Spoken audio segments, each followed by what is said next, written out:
নমস্কার, আমি শ্রী অনুপজ্যোতি শাস্ত্রী। আজকে আপনাদের সামনে উপস্থিত হয়েছি একটি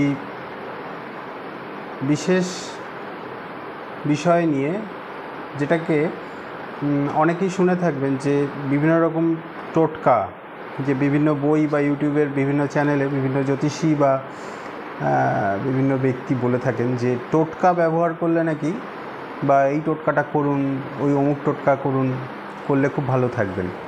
তো আজকে আমি সেরকমই একটা টোটকা নিয়ে আপনাদের সামনে উপস্থিত হয়েছি। টোটকা বলতে সাধারণত কী বোঝা যায়? টোটকা মানে এমন কিছু উপায় যার দ্বারা আপনি আপনার গ্রহদোষ কাটিয়ে উঠতে পারবেন, বা আপনার যদি কোনো তন্ত্র মতে কোনো খারাপ বা নেগেটিভ কিছু হয়ে থাকে সেটা থেকে আপনি বেরিয়ে আসতে পারবেন। টোটকা কিন্তু ভীষণ ইউজফুল, এবার প্রাচীন কাল থেকে চলে আসছে। টোটকা দ্বারা বহু মানুষ আগেকার দিনে, যে ডাক্তার ছাড়া, যেখানে ডাক্তার নেই, গ্রামে গঞ্জে যেখানে ডাক্তার নেই, সেখানে বহু মানুষ টোটকা দিয়ে সুস্থ হয়ে যেত। টোটকা প্রয়োগ করে অর্থনৈতিক সমস্যা থেকে বেরিয়ে আসতে পারত। টোটকা প্রয়োগ করে নিজের জীবনে সংসারের অশান্তি থেকে নিজেদেরকে সেফ রাখত, ভালো রাখত। আজকালকার দিনে এই ব্যাপারগুলো হারিয়ে যেতে বসেছে। দক্ষিণ ভারতের কিছু কিছু জায়গাতে এখনও পর্যন্ত এই টোটকা ব্যবহার করা হয়ে থাকে। তো এরকমই একটা টোটকা আমি আপনাদের সঙ্গে আজকে শেয়ার করতে চলে এসেছি, যেটা কিনা আমি শুধুমাত্র সেই সমস্ত ব্যক্তিদের জন্য আমি আজকে এই ভিডিওটা করছি যারা অর্থনৈতিক সংকটে রয়েছেন।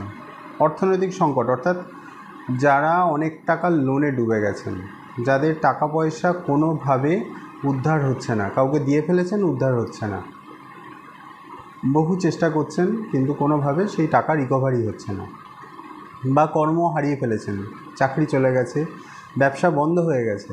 আমরা প্রত্যেকেই জানি, দেখুন যে কিছুদিন আগেই করোনার মতো একটা ভয়ঙ্কর পরিস্থিতি সারা পৃথিবীব্যাপী ছিল। তার ফলে প্রত্যেকটা মানুষ সাফার করছে, প্রত্যেকটা মানুষ অর্থনৈতিকভাবে পিছিয়ে পড়েছে, ব্যবসা বাণিজ্য সব কিছু পিছিয়ে পড়েছে। আর সেখানে দাঁড়িয়ে বহু মানুষ অর্থনৈতিক সমস্যার হাত থেকে বাঁচার জন্য বা কোনো না এমার্জেন্সি প্রয়োজনের জন্য টাকা ধার নিয়েছেন, নিয়ে দেখা যাচ্ছে যে শোধ দিতে পারছেন না, বা টাকা কাউকে ধার দিয়েছেন, সে শোধ করতে পারছে না। এ এক জটিল সমস্যা। তো আজকে আমি সেই জটিল সমস্যা থেকে বেরোনোর জন্য একটা টোটকা আপনাদেরকে বলতে চলেছি, যেটা খুব এফেক্টিভ, খুবই এফেক্টিভ। এবং আমি এটা বহু প্রাচীন একটা টোটকা, যেটা আপনাদের সামনে আজকে তুলে ধরব। তার আগে বলি যে দেখুন, ধনসম্পদের দেবী মা লক্ষ্মীর আরাধনা আমরা প্রত্যেকেই করে থাকি। মা লক্ষ্মীকে আমরা প্রত্যেকে ঘরে উপাসনা করি। তো আজকে সেই মা লক্ষ্মীরই বিষয়ক একটি টোটকা আমি শেয়ার করব।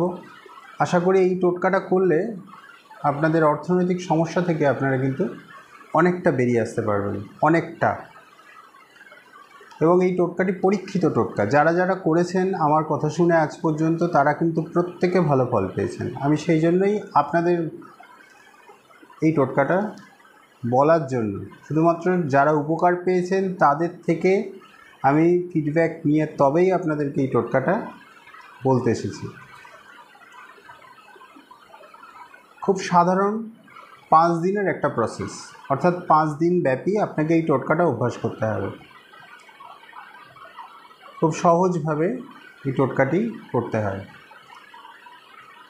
5 দিনে কি কি করতে হবে আমি আপনাদের সিরিয়ালি বলবো, খুব মন দিয়ে শুনবেন। পূর্ণিমার দিন থেকে এই টোটকাটি শুরু করলে সবচেয়ে ভালো ফল পাওয়া যায়, সেই জন্য অবশ্যই পূর্ণিমার দিন থেকে এই টোটকাটি স্টার্ট করবেন।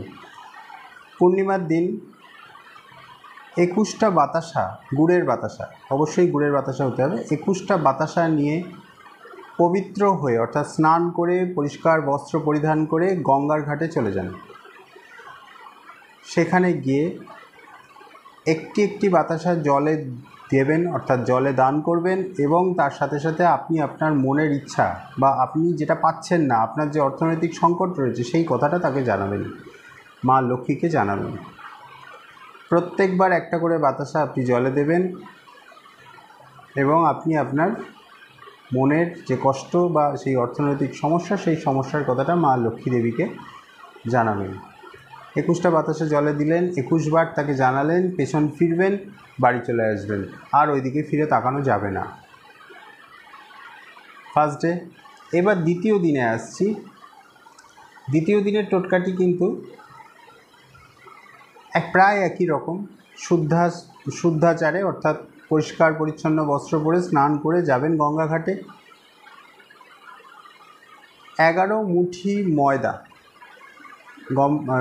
যে ময়দাটা বাজারে কিনতে পাওয়া যায় আমরা দেখেছি, 11 মুঠো, অর্থাৎ আপনার হাতের যে মুঠি তার মধ্যে ধরে এরকম 11 মুঠো ময়দা নিয়ে গঙ্গার ঘাটে, অর্থাৎ যেখানে আগের দিন ক্রিয়াটি করেছিলেন সেইখানে যাবেন এবং একই রকমভাবে এক এক মুঠো ময়দা নেবেন, জলে ফেলবেন এবং আপনি আপনার মনের ইচ্ছাটা মা লক্ষ্মী দেবীকে জানাবেন। 11 মুঠি ময়দা 11 বার উইশ মা লক্ষ্মী দেবীকে জানাবেন।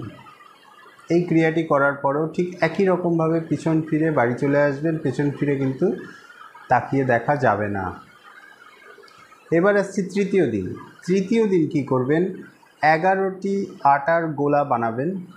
যেমন বাড়িতে রুটি করার আগে আটার গোলা বানান, ঠিক সেরকম পরিষ্কার পরিচ্ছন্ন হয়ে নতুন বস্ত্র পরে স্নান করে 11টি আটার গোলা বানিয়ে সেইগুলো নিয়ে গিয়ে ঠিক একই রকমভাবে গঙ্গার জলে নিবেদন করবেন এবং প্রত্যেকটা গোলার ফেলার সাথে সাথে নিজের মনের ইচ্ছা বা যে দুঃখ কষ্টে আপনি ভুগছেন সেটা মা লক্ষ্মী দেবীকে জানাবেন 11 বার। ঠিক একই রকমভাবে ওখান থেকে পিছন ফিরে চলে আসবেন, পিছনে তাকানো কিন্তু যাবে না। তাহলে 3 দিনের প্রসেস বোঝা গেল। এবার চতুর্থ দিন আসছি। সেদিন কিন্তু একটু অন্যরকম। প্রত্যেকের বাড়িতে কোষাকুষি থাকে। তো এই কোষা মানে বড় যেটা থাকে আর কি, পুজোর সময় ব্যবহার করেন ব্রাহ্মণ দেখবেন, বা আপনারাও নিজেরাও ব্যবহার করে থাকতে পারেন। 1 কোষা পরিমাণ দুধ, মানে একটি কোষায় যতটা দুধ ধরে কোষাটাও নিয়ে যাবেন আর একটা প্যাকেটের দুধ নিয়ে যাবেন। কোষার মধ্যে ঢালবেন এবং 2 হাতে ধরে নদীর জলে সেটাকে দিবেন। দিতে দিতে মা লক্ষ্মী দেবীর কাছে নিজের মনস্কামনাটা জানাবেন যে মা, আমি যেন খুব তাড়াতাড়ি এই অর্থনৈতিক সংকট থেকে রিলিফ পেতে পারি। যার চাকরি চলে গেছে সে তার চাকরি চলে যাওয়ার যাতে পুনরায় পাওয়া যায় সেই কথাটা জানাবে, এবং কারোর যদি দোকান বন্ধ হয়ে গিয়ে থাকে, কাজ চলে গিয়ে থাকে, সেগুলো যার যার যেটা যেটা সমস্যা সে সেটা জানাবে। ঠিক একই রকমভাবে দুধটা অর্পণ করার পর পিছন ফিরবেন, বাড়ি চলে আসবেন, ওইদিকে আর ফিরে তাকানো যাবে না। তাহলে 4 দিনের প্রসেস কমপ্লিট। পঞ্চম দিন কিন্তু খুব গুরুত্বপূর্ণ দিন, যেদিনকে 1 মুঠো ধান, যে ধানটা জীবিত অর্থাৎ টাটকা ধান আর কি, 1 মুঠো পরিমাণ ধান কিনে নিয়ে যাবেন। 1 মুঠ পরিমাণ ধান নদীর চড়ায় বা নদীর ধারে ছড়িয়ে দেবেন। 1 মুঠ পরিমাণ, বেশি নয়, 1 মুঠ পরিমাণ ধান নদীর ধারে ছড়িয়ে দেবেন। সেখানে একটি প্রদীপ জ্বালবেন, সর্ষের তেলের প্রদীপ, অবশ্যই মনে রাখবেন সর্ষের তেলের প্রদীপ জ্বালবেন। ছোট্ট প্রদীপ, মাটির প্রদীপ হলেও চলবে, সর্ষের তেলের প্রদীপ জ্বালবেন। সেখানে একটি মাত্র আটার মণ্ড রাখবেন, যেরকম আটার মণ্ড জলে দিয়েছিলেন ঠিক সেরকম একটি মাত্র আটার মণ্ড রাখবেন এবং 1 কিলো 250 ময়দা সেই চারিদিকটা ছড়িয়ে দেবেন। যেখানে আপনি ধানটাকে ছড়িয়েছেন তার চারপাশে 1 কিলো 250 ময়দা ছড়িয়ে দেবেন। দিয়ে ওখানে বসে প্রার্থনা করবেন লক্ষ্মী দেবীকে। তাকে জানাবেন নিজের মনের কথা যে আমার যে সমস্যাগুলো রয়েছে সেগুলো মা আমাকে খুব তাড়াতাড়ি সেখান থেকে রিলিফ দাও। এই ক্রিয়াটি করার পর সেখান থেকে একই রকমভাবে পেছন ফিরে বাড়ি চলে আসবেন, আর ওইদিকে ফিরেও তাকাবেন না।